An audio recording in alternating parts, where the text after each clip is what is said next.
Nye the Science Guy. Bill Nye the Science Guy. Bill Nye the Science Guy. Science rules. Bill Nye the Science Guy. Inertia is a property of matter. Bill Nye the Science Guy. T minus 7 seconds. Bill Nye the Science.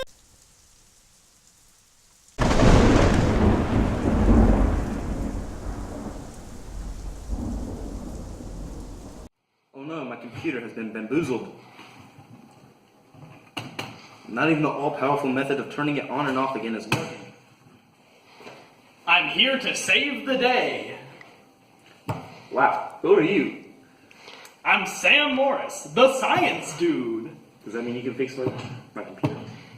Yes, but unfortunately, I have to talk about the history of computers first because the project rubric says we have to.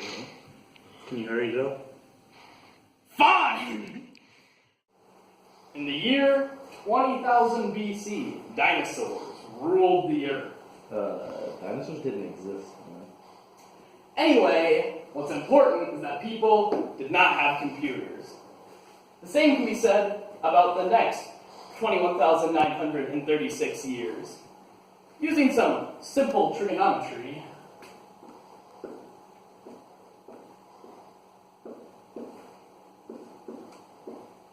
we can discover that the first computer was created in 1936. I gotta look at my seminar notes here. It was created by the German scientist Konrad Zuse. And all it did was math calculations. Pretty bad in comparison to a TI-83 calculator that we have these days. Pay attention, young one. So how do computers used to be good like they are today?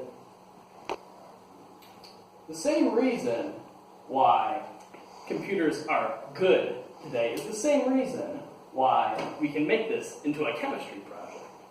It's all thanks to one thing, and that is the element silicon. Element 14, otherwise known for its scientific name, Si, otherwise known as C in the Spanish language. Isn't that CI? No, young one. And how is this useful to computers? Silicon was better than all the other metals used as conductors previously used in other computers. It's way cheaper, processes information at a faster rate thanks to its higher conductivity. The first silicon chip was patented by Werner Jacobi in 1949, and thus computers started getting good, but they're still big as heck. Well, how come they can fit in our hands now? The reason computers could be so small is because a bunch of nerds became competent enough to mess with silicon at a molecular level, making it more efficient to the point of being meticulous. What will computers be able to do in the future then? A lot of garbage will be useful in the be possible in the future, like quantum computers. These quantum computers will be able to perform calculations 100 million times faster than a conventional computer chip. Quantum computers will work by using the entanglement property between electrons, and when the spin of one electron is measured, the spin of the entangled partner is also measured, allowing for increased computation. In other words, you can Google pictures of cats faster.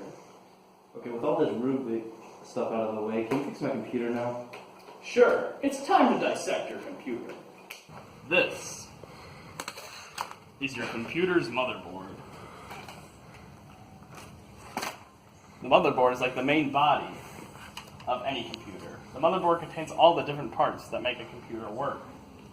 From the battery that provides energy to the computer screen, to the central processing unit. But more on that later. What's important is that the motherboard connects all of these different facilities together. Without the motherboard, all the different parts of your computer would just be a heap of random electronics. But what does everything do? Prepare for the super dry, very long explanation of each part of the motherboard. Please, no, just fix my computer already. Fine, I will only cover the importance. This is the random access memory, otherwise known as the RAM.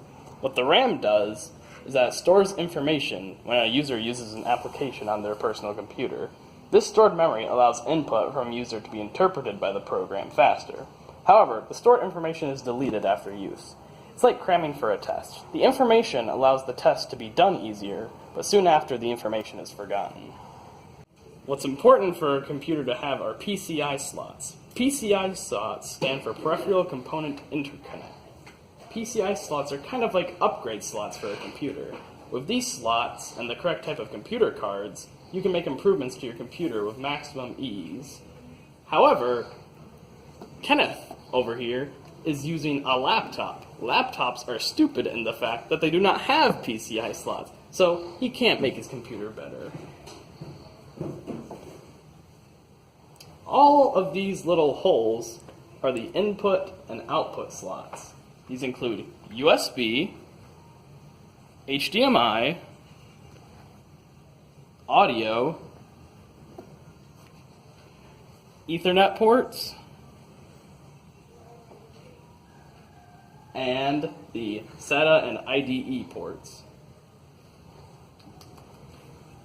These ports allow outside devices to connect to the motherboard. USB ports are used for general information transportation. Audio jacks only focus on sound.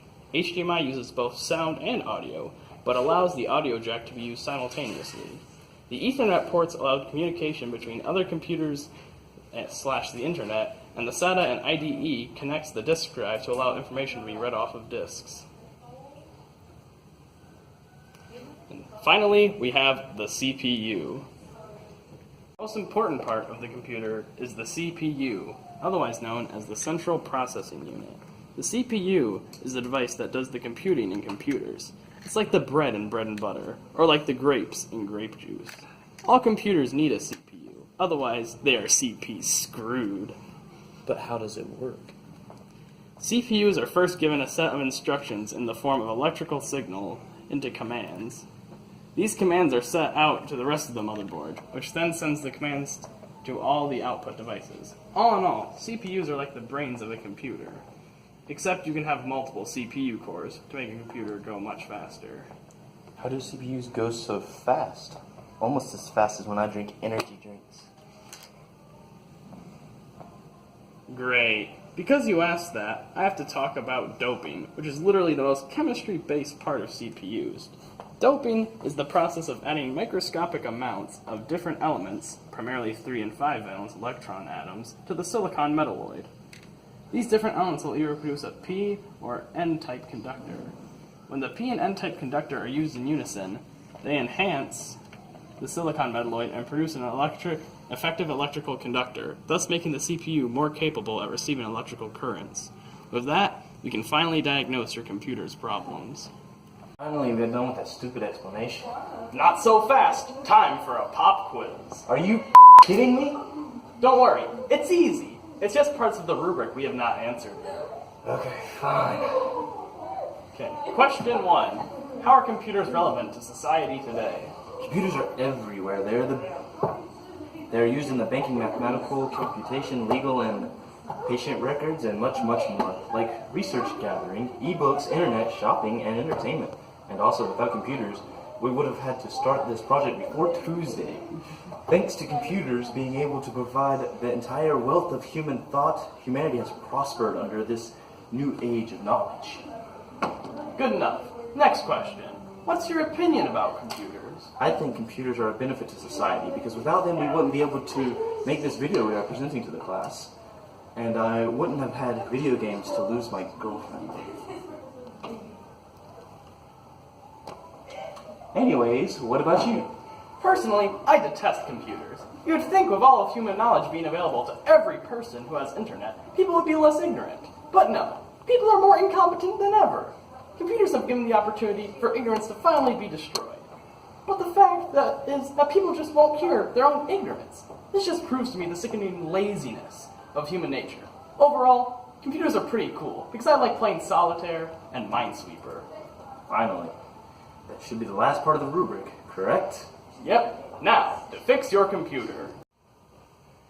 So you know what the problem is with my PC, man? Man, I don't know.